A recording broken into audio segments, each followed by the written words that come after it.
Now, if we could go back into time, in a time machine, and find one of these cars as it rolled out the factory and put it in the car show, out of 900 possible points, it'd probably get 300 or 400. And sure, it would be accurate, it would have all the original equipment, but the workmanship wouldn't be anywhere near what it is today. And we also have a survivors class for cars that have not been restored, and they're not in pristine condition, but they represent the cars the way they were, because sooner or later, every car is going to be restored, and nobody will remember what the original cars look like. And so we press these members that have original cars not to restore them. And of course, there's nothing cheaper than doing that. So, Paul, try not to put anybody to sleep. Just want to thank you all for finding my camera.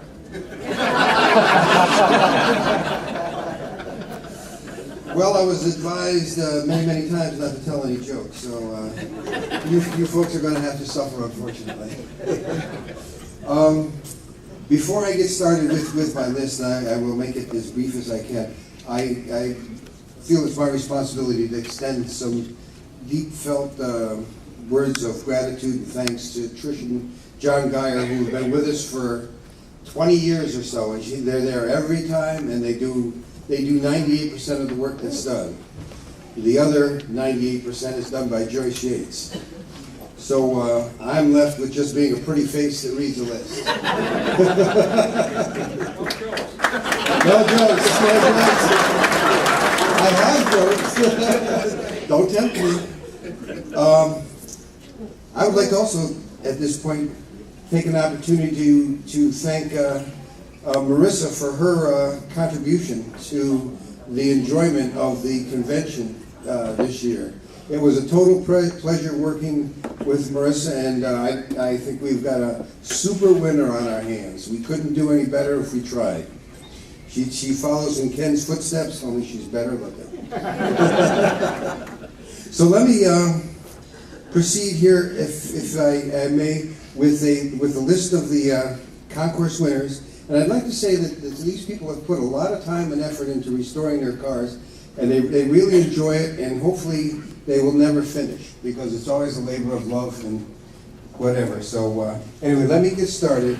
Excuse me just one second. I want to thank our head judges. There's four. I want to thank John Brown, Bob Gaines, Mike Shalley, Ed Meyer, and Rex Myers. They have committed themselves to being at the convention every year for the sake of continuity and judging and etc. And their expertise shows every year. Let me proceed now with the participants who have taken part in our concourse, and I'll read. The first one is Division 1, which was a 70 Boss 429, and Gino Lucci got a gold award. Gino is a real hard worker and a very interesting builder. I got an opportunity to speak with just about all the owners today, and everyone is unique and a lot of fun, and they have great families, and it's like Marissa said, it turns into a family fair after a while.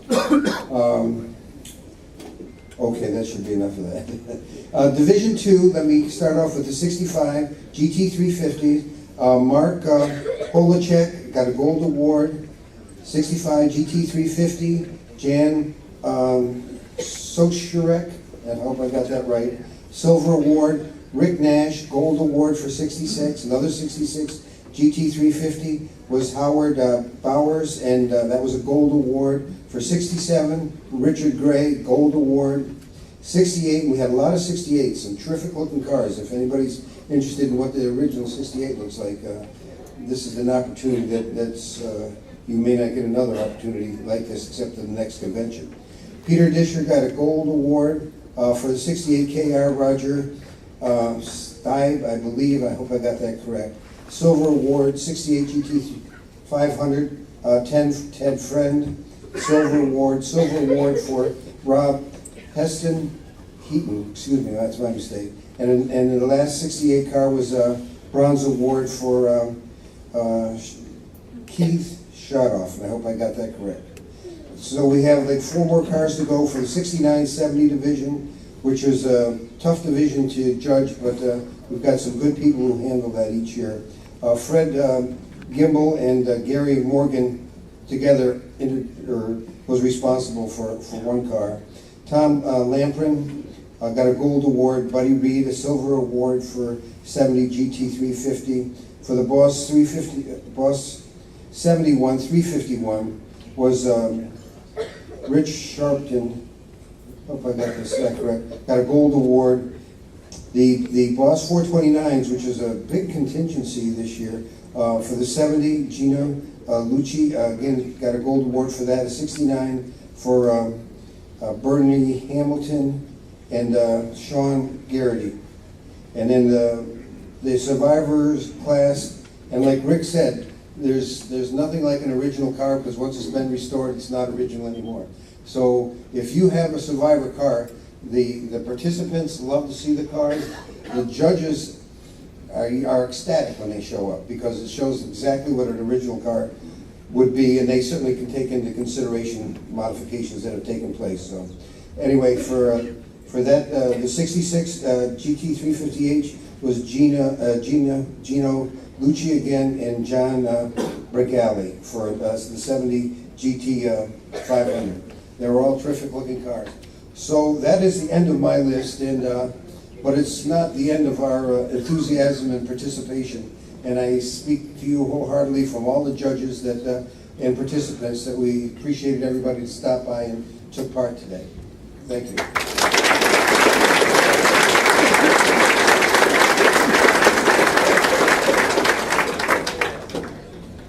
I've gotten to know a lot of people a little bit better than I normally would have because of the Saac Forum. I think it was around Thanksgiving that we started the forum. I had to be dragged kicking and screaming into this thing. I'm not on a cutting edge of computer technology by any means. And these guys, a couple of guys like Dave Winkler and Dave Matthews and Ron Richards, put the pressure on me, and they said, you really need a forum. Members need to talk to each other.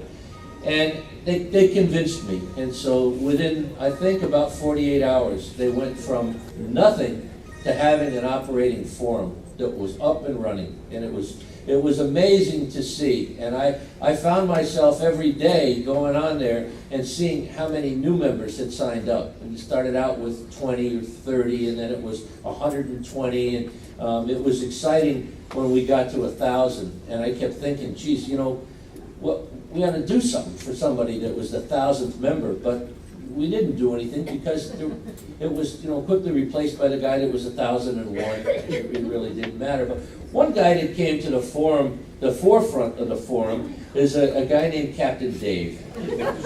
Captain Dave, are you here tonight? Captain Dave has more posts than anybody else on the forum. If you stand up and take a bow. Oh, he is standing up. No, I'm Captain Dave! I'm Captain Dave.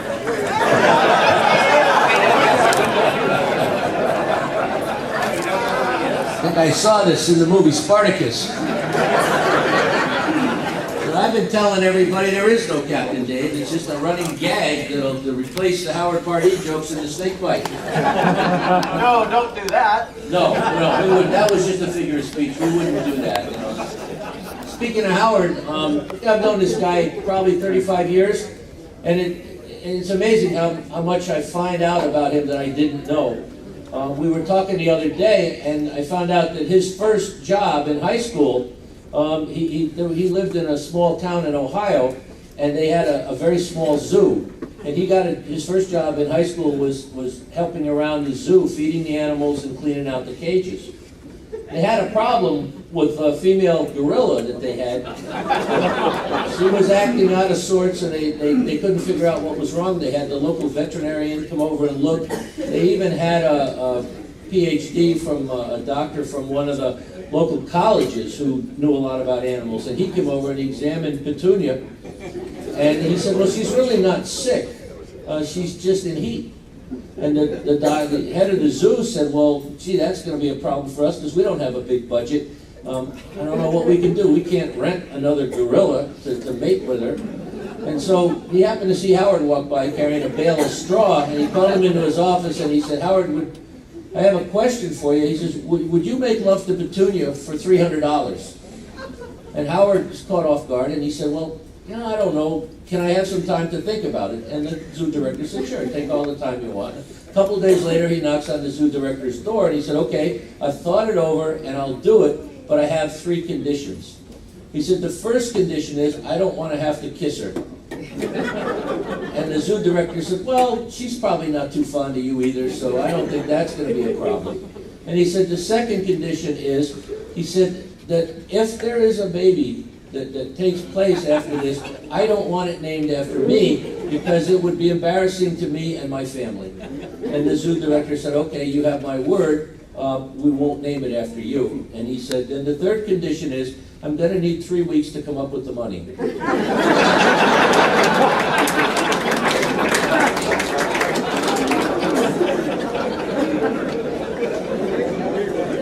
We've been fortunate over, I don't even know how many years it's been, but Haycock Insurance started out as Parish Insurance, and then it became Parish Haycock, and now it's Haycock Classic.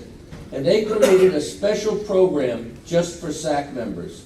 And it was based on the loss rate of the cars. And when you have a program that's for Corvettes or Porsches, there's a fairly high loss rate for those cars, and so the rates are pretty high for insurance. But they were able to put together a program just for Saac members. That was the universe that they dealt with. And since there were so few losses in the Shelby world, with the policies that they were writing for our members, the rates have been a lot lower than almost any other classic or collector car. I'd like to have Stacy Heacock come up here and just say a few words about this program. Okay, this is one of the long-term programs that we've had in the club, and it's been helpful for almost every member that has this kind of insurance. Thanks, Rick. I appreciate it. Well, here's to the girls. Well, if I were a boy, though, my name would have been Ford, so how bad would that have been? So, a lot of people asked me about classic car insurance when they came up to our booth today. Said, can you do brand new cars? What are the year requirements and such? Well, we can do a 1968 GT 500 KR to your 2008 GT 500 KR. So we can do a brand new car as long as it's kept within the spirit of our program, which we know you all do. You buy these cars for investment because you all are enthusiasts, just like us, like Ken was saying. That's what we're here to do. We're helping to protect your car and your investment, and we'd love to be able to be a part of this partnership, and we appreciate you having us here, and thank you for the opportunity to serve you.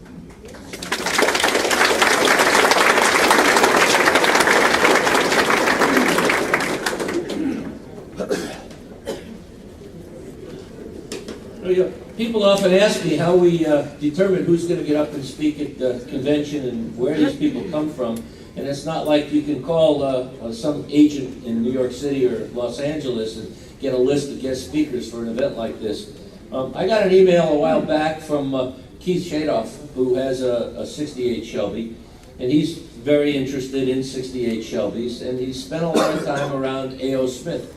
He got to meet a lot of these guys that work there. Most of them are retired now. And he said to me, we could probably get a couple of these guys to come to the convention and talk. And the idea appealed to me because the easiest thing we can do is talk about Cobras, because there were a lot of race Cobras out there, and they made a lot of news. A lot of the people that drove them are very well known, guys like Dan Gurney and Bob Bondurant. There's no shortage of stories to tell about those cars. The R models were pretty popular, and they're pretty well known. But then we get into the 68s and 69s and 70 Shelbys, and not much is known about them because the cars didn't race, and because they were made by a separate company in Michigan, and it all kind of was there was a blanket thrown over it almost, an interest, you know, there wasn't much interest in the cars. They showed up at the dealer's lots, they were sold, and then they moved on, but they didn't have any lasting race history. And I remember when we first started the club, people would sign their name and they would put their serial number underneath. And if you had a Cobra, and you signed your name, Bill Smith, CSX 2324. It kind of helped to define who you were. And guys took that up with the early Shelbys too. But they didn't do it with the 67s right away because the serial numbers were so long. And the 68s were even longer. And it took a while for people to associate themselves with these cars. But they have now. And those cars, I think, have found that their rightful place in the Shelby American history. And so, Keith, would you come up and say a few words and tell us who you're going to introduce?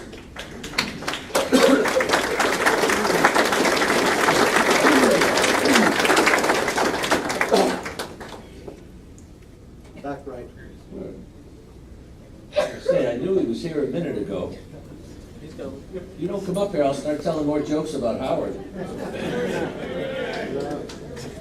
Don't run.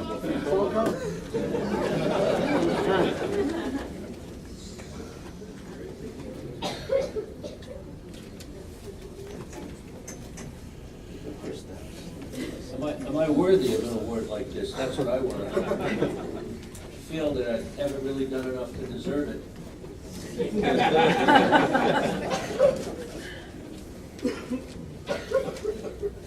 Hi, my name's Keith Shadoff. In February of 2002, I purchased the 1968 Shelby GT 500. Within 2 weeks, the car was in hundreds of pieces.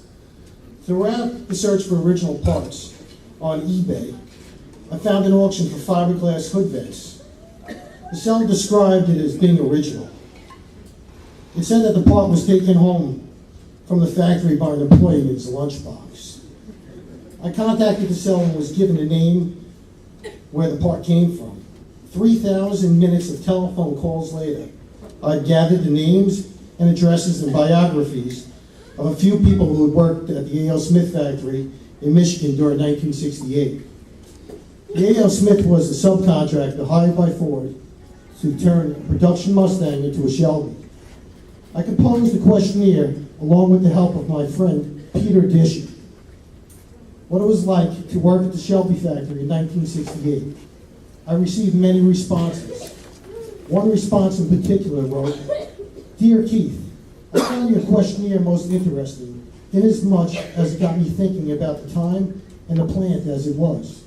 A.L. Smith was only in Ionia from 1964 to 1971. However, we did build a mold plant in 1965, which allowed us to get the Shelby contract, along with many other fiberglass products in the coming years. I find it refreshing for me to think anybody would be interested in what it was, what we, the employees of the A.L. Smith Ionia, built 40-odd years ago, and what it was like on the assembly line. Sincerely, James Letts." Today, James is a member of the Gen Corp Survivor Club, with all members being employees and or retirees of the plant. I visited James and attended the Survivor Club in Ionia 3 times over the last 3 years. I've met many plant workers at the party and have visited many at their homes in the Ionia area. The stories I've been told and the letters I've received have been rewarding for me, as it gives me great pleasure to share their stories. I was given many pieces of memorabilia from my trips to Ionia. A significant part of Shelby history I brought here to show all of you today is the 1969 Shelby Award of Excellence given to Shelby Automotive and A.L. Smith from the Society of Plastic Industries.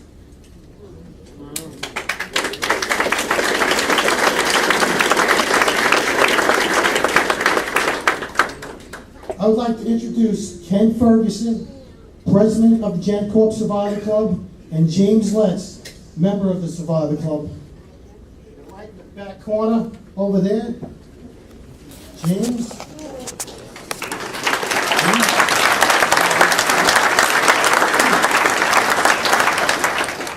I'd like to call James Letts, come up here and speak for a minute to entertain you guys.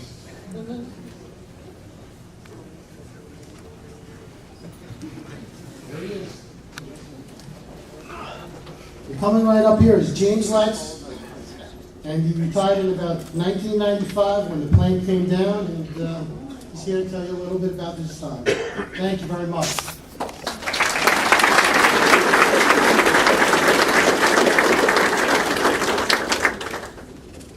First off, I'd like to thank those who sponsored our trip. Me and Ken, we flew in this morning from Michigan. Back, like he said, 4 years ago, or 5. We really didn't know this group existed. We also didn't think that what we'd done back in 67, 68, 69 in regards to the Shelby really was of any great importance. It was a job. We'd done it. We took pride in it. We went to work 7 in the morning and we went home 3:30 in the afternoon, like many of you out there do with your jobs. 40 years later, I get this phone call from this dog.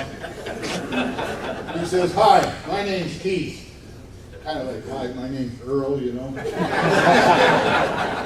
He said, "I understand you worked at A.O. Smith and worked on the Shelby." And I'm going, "Yeah? So, what about it?" That was the start of what turned into a friendship between Keith and I. But the Shelby was an early experiment, really, in fiberglass parts. And those who have one of those Shelbys with the fiberglass parts on know what I'm talking about. They're a little different from a metal part to work on. I presume some of them are now getting brittle. I don't know, but I suspect that. But the line, we built 25, 30 cars a day. That was the production. It wasn't a high volume type of a job. They brought them in, the Mustang, in body in white, and we tore off what we didn't like the looks of and hung plastic on it. That's oversimplified, I know, but my job was a utility man on the line for most of 68, which allowed me to work on just about everything that went on to them. We had some experiences with them. One of my I like to talk about is the stripes down the side. You all know that racing stripe that's down along the bottom of the door and down through there. It would take me, when I relieved the women who done it, and there was a woman on each side of the car who put those stripes on. They allowed them 15 minutes per car to put those stripes on. And when I relieved them, believe me, it took 15 minutes. It probably took 20 minutes. And then it wasn't right. But Margaret, which Moon and the other gal on the other side, they do that in 5 minutes. Honest people. Those of you who struggle with that stripe, it's a 5-minute job. I heard somebody say, "Hey, the body shop took 10 hours to do that job." It's a 5-minute job, and I wouldn't pay another nickel like one. So anyway, they would come back and go, "Let me finish that," kind of a thing, which was good. Another famous story that those that hear about the assembly plant was an old furniture factory, actually. And it was 5 stories above ground and 1 story below ground. And the Shelby was assembled on the 3rd floor of what we call A building. And to get them off the 3rd floor, when it was done there, and down to the 1st floor, we had what we called a lowerator, which consisted of a hoist and 4 hooks on the ends of cables that come in underneath your car, those of you who got one. And we rolled it into the shaft that went to the basement, and would lower the car down to the first floor and then pull it off and take it wherever it needed to go next. Every now and then, you're ahead of me, aren't you? Every now and then, the whole building would shake because a car would get out of the sling and go down the shaft. Most of them we could fix up and get, put them in the repair hole, and, a little new piece of fiberglass here and there, what the heck, a little new thing. But there was a couple, they were beyond repair. I think there's one out there yet that doesn't have a title to it yet. All these years, but the fellow's got it. So anyway, again, me and Ken would certainly like to appreciate this great crowd. We've been walking around here most of the afternoon. Some of you we were fortunate enough to be able to stop and talk to, and share experiences and talk about the cars. We had no idea that so much of what we produced 40 years ago is still on the road. I don't know if that is a testimony to the love and care that the individual owners give their cars, or that great craftsmanship of the factory workers.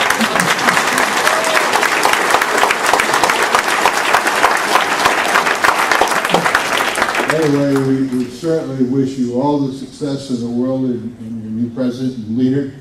And we look forward to getting regular updates from Keith as the time goes by. So thank you very much.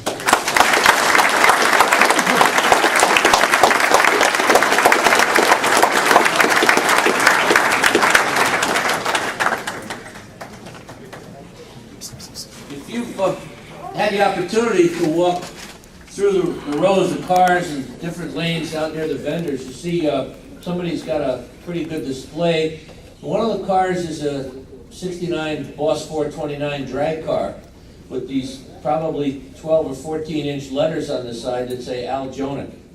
That name probably is not a household name as far as racing cars go, or drag racers, but if I mentioned another car that he drove, was pretty famous for, I think it was a 66 factory experimental altered wheelbase Mustang drag car called a Bat car.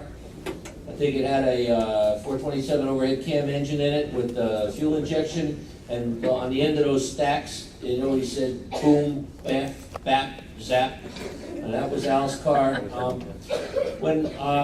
Forgive me, I can't recall the name of the guy who owns the drag car today, the boss. He contacted me and said, we could probably get Al to come to the convention and be there, kind of get back with his car. And I said, that's a great idea, why don't we do that? And we contacted him through email, and he's an amazing guy, still an engineer, still works with engines, and probably has forgotten more about single overhead 427 cam engines than a lot of the guys who designed them at Ford ever knew to begin with. And Al, I'd like you to come up and entertain us with a few stories.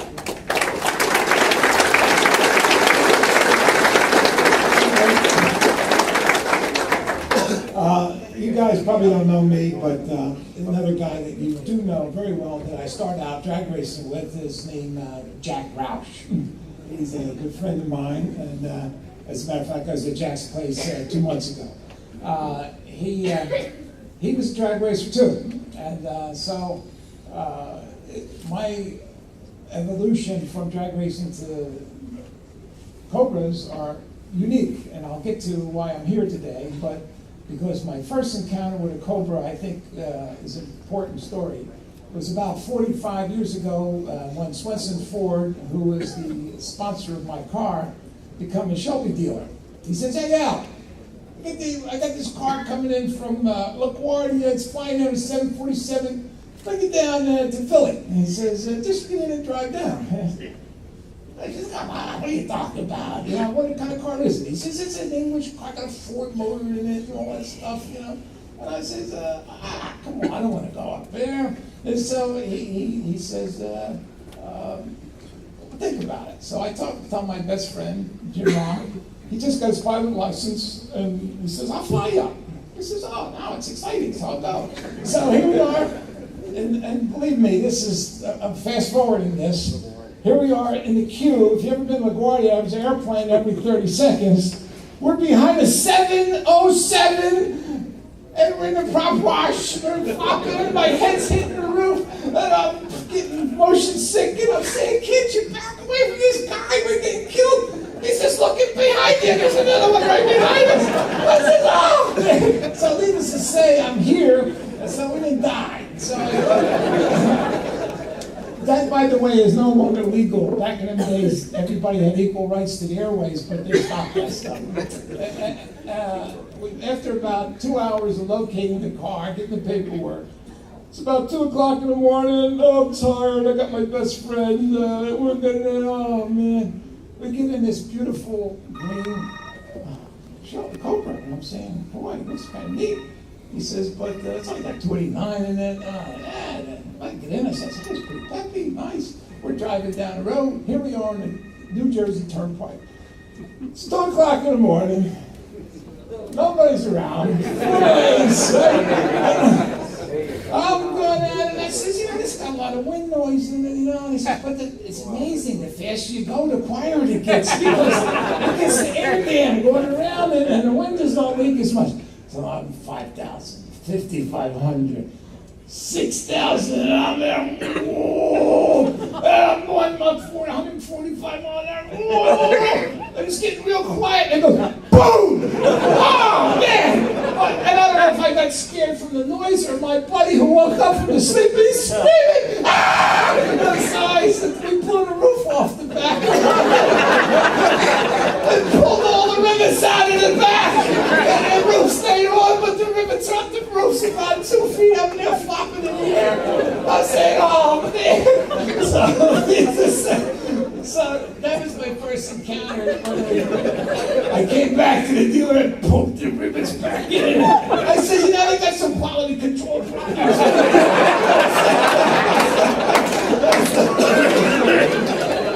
Real bad deal. But that's my first experience with Cobra.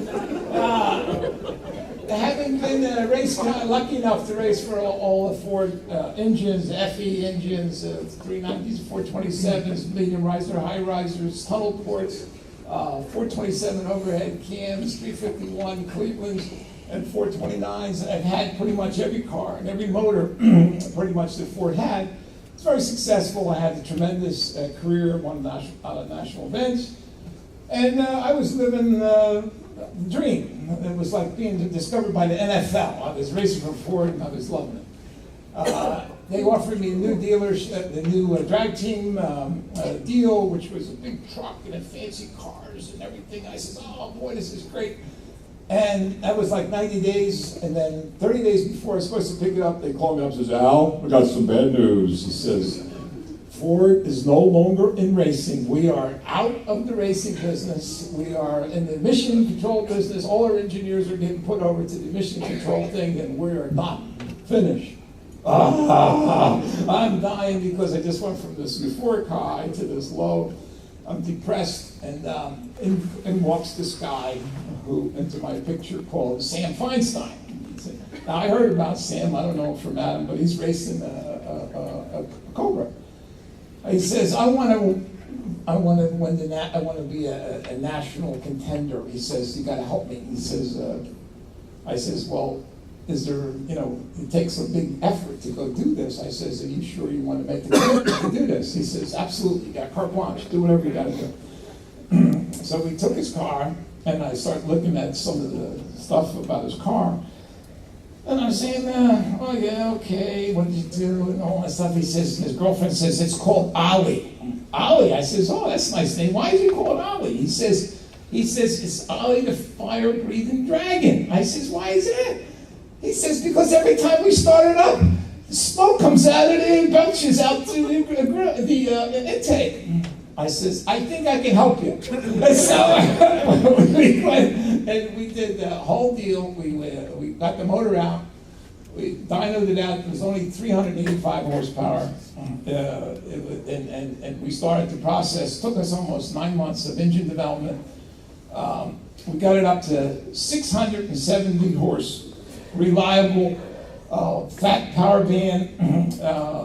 Very important that we didn't over-rev the engine, so we had a good, durable package. That was the #1 criteria. We could have easily made another 100 horse if we had to. We couldn't be in a drag racer. I know how to do them crazy things, but it's not a hand grenade motor. Okay, so that was the #1 criteria. Next thing you know, Sam had to relearn how to drive with this new additional power, and the chassis started to become suspect because every time we went back and changed the suspension, the dimensions were changing. We wound up putting a new roll cage under the cowl, tied the front to the back through the roll cage, around the doors, back to the back. We stiffened it up, and it says, man, that thing started to behave itself. Then we started to get into aerodynamics. We got if you ever look at old pictures of it, it's basically the windshield is cut in half and it's laid way back. We put a big giant scoop in the front, wider than the wheels, so as to get no air underneath the car. We dropped the car just a little bit, got the stance correct. And one of the greatest days I had was back in Poconos, when he was up on the back stretch, John Greenwood's Corvette, which was the killer car at the time, and he got back on the straightaway, and he's pulled away 12 car lengths to the straightaway. Says, yes, we made it big time. And so that was a big, big deal. We went on that went all the regional events. We wound getting mandatory going to the national championship down in Atlanta, and it was the first Cobra to win a national event since the Shelby team, and the last one to do so. And that's it.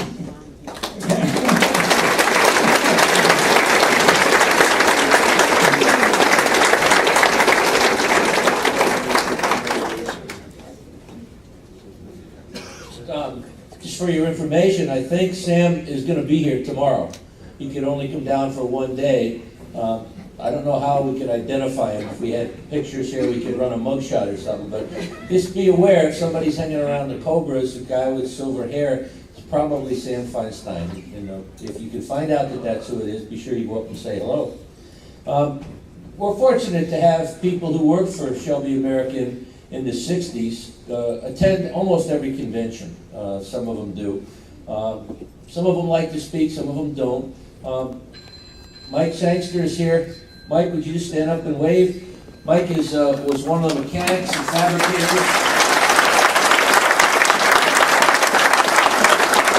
Mike was one of the guys who actually built the R models and the early Trans Am cars. Bernie Kretschmer helped him. Bernie?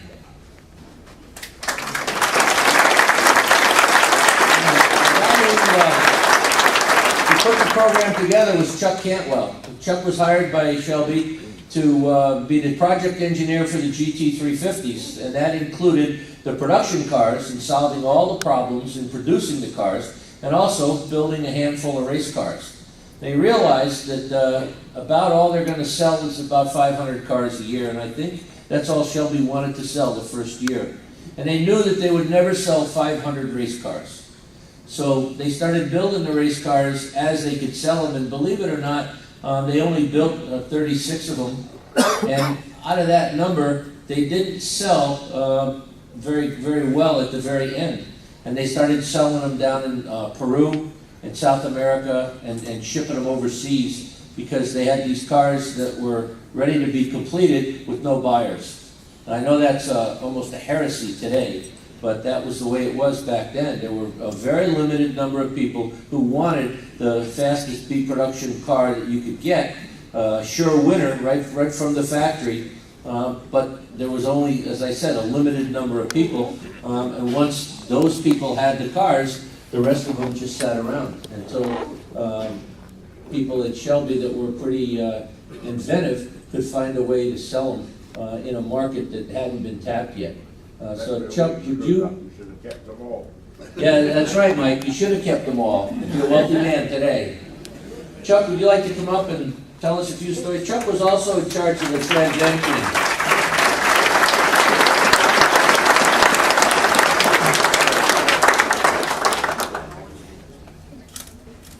I don't know how many stories we're going to hear here, but I want to thank Rick and Ken for the great convention they put on here and for allowing me to be a part of it and be here. And all you folks that out there, all our friends that we've known over the years and met, and new friends we meet every time we come to one of these conventions. It's a real pleasure to see you again and to meet new people. I met a couple of people from Norway and Sweden and Finland, I think, today, and that was, people that come from a pretty long way to be here with all the folks. It's also a pleasure to look at all the cars that you people bring, things you've done with and the way you've kept the cars and then brought them back to life when they've been worn out and run into the ground. It's a real pleasure to see. A lot of effort, I know, and a lot of hard work and research. And the club has done so much to do this research that's required to get all the knowledge that you need to put a car together properly. It's been around for 40 years and has been hidden away and abused and whatever has happened to it. And they certainly, I always said Rick knows more about the cars from his research stuff than I do, and I worked on them. So it's real service that's been done by the club to do this research. And then we see the people, today we meet new people that have worked on the 68 cars in the factory there and hear their stories. That's something that hasn't occurred very often in the past. The couple of people that worked at the Shelby plant, only 2 people, I think, went out to Ionia with the board people when they took all the 68 program out there to build the cars. And they worked out there, and we don't see him. Bob Lee showed up a couple of years ago. He was one of the production guys, and he's not with us now anymore. So hearing some stories about that part of the life of the Shelby Mustang cars is really interesting to me anyway, and I'm sure to all of you. The Trans Am car, well, we'll start with the GT350R model cars. We didn't really call them R models, I guess, at that time, but the race cars, we built a number of those cars, and like Rick said, there was a lot of them left over. There were a lot of 65 production cars left over that were made into 66 cars also. But it seems like the Australians were an interesting bunch. If they were interested in a car, they would call maybe once, and the next thing you know, they were there in your doorstep. And they'd look at the cars, they'd go out and test the cars with us and look them over, they'd buy them and then take them back to Australia or New Zealand. And we sold cars to Australia and New Zealand, and some of them had a very long and healthy racing career down there in those places. One of the cars that we sold to a fellow in New Zealand, Paul Fay, was a Mustang Trans Am racer, Trans Am car. And the duty, if you took the car into Australia or New Zealand, that area, you ended up paying double for the car on duty if it was a new car. So we decided to make it a used car. So we took it out and ran every car that we built, the race cars, the R models and the Trans Am cars. We took out the Willow Springs and tested the cars. And I normally got to do that, so that was one of the fun aspects of the job there at Shelby. But this one particular car we took out there, we ran through the tests and then let Paul drive it some. Then we sprayed the undercarriage with oil. We ran it through the dirt out there in Willow Springs, which is a lot of dirt out there. And got it all dirty and cleaned up. We cut the roll bar in pieces and put it in the trunk. And then he shipped it to Australia as a used car. So he paid half the duty on that car. And as Rick mentioned, cars went to Peru. There was Benito Lorez, that wasn't that the one, that bought quite a few cars down there in Peru, and so there were cars down there that raced for a number of years. And it was sort of rewarding to see the things go, but selling those cars in the early days wasn't always as easy as it would be now. Of course, now the prices are a little higher, but the market's a little better too, I think. And in building the race cars in the old days was sort of a labor of love for a small group of people. You know, Bernie and Jerry Schwartz. Jerry Schwartz was a crew chief and the leader of the group that built the Trans Am cars and the R model cars. And the first R model car that Jerry built was built in Venice at the shops there before we moved over to the nicer shops and larger shops at the LA airport. And it was a pretty crowded place. There were Cobras being built on one end, the engine shop over there, and a little space for, we're almost in an aisleway between the two areas of the shop. Another area they were starting to put together some street GT350s. And Jerry was building these cars, and we had the arched fenders, the rear fenders. The fronts we could fudge a little bit and it wasn't too bad, but the rear fenders you had to arch quite significantly to get the tires under there. And Jerry used an air hammer, which was a very noisy device, and he hammered away on these things for days to get the first set of fenders rounded out and then flared enough so that you could put the big tires under there. Then somebody came up with the idea. Bernie reminded me that there was a suggestion box that somebody put in the suggestion box, why don't you try it this way, cut them out and put the well piece in. So that's what we did after that. So the noisy fender operation went away pretty quickly. But those cars were built and Ken Miles and Jerry Titus ran that first car for 2 or 3 races, and then we built another car for Jerry Titus to run the whole season, the 65 racing season, which he won the West Coast Championship and then won of course, the runoffs for the national championship with that car.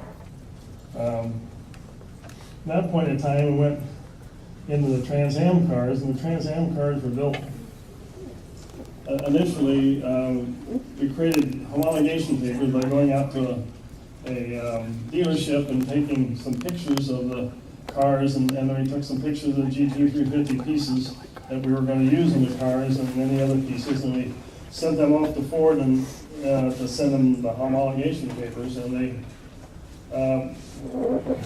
had to airbrush in the wire or the mag wheels on the cars because we didn't have any sedans available that we could put mag wheels on. So we did that, and the first Trans Am car we built that from a car we bought at a dealership and brought it into the shop, and we had changed the engine, did all the engine work, put all the pieces on. But it was I think we bought the car, we had about a $1,500 budget to do the whole thing. Built the car, ran it and tested it. It was an odd car because the GT350, of course, if you've been seeing the R models, there's not much sound bending in those things. We removed it, had the factory leave it all out when we bought the cars. So it was a rather noisy car, and it was a weight-saving device. And we couldn't do that with the sedan cars. We could leave the sound out, but we had to put the interiors in. So the car, when you drove it, was a real quiet car, very odd kind of sensation. But the cars were quite fast and did very well. And that car we had around the shop for 3 or 4 months, and then Shelby sold it. With Audi interior. Yeah, right. Oh, yeah. And we Shelby sold that to get us $1,500 back. So we,